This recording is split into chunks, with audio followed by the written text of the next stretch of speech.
Nakhumbula sakhula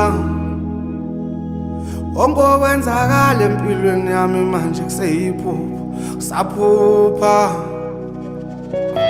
angihlale njalo ngiquqa phansi ngedolo ngicela enkosini ngithandaza Nkosi ngigcinela umama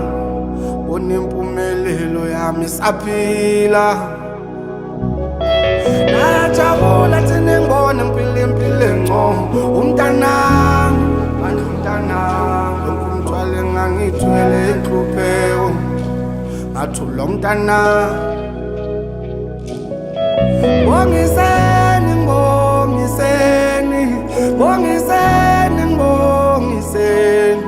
bongiseni, bongiseni, bongiseni, bongiseni.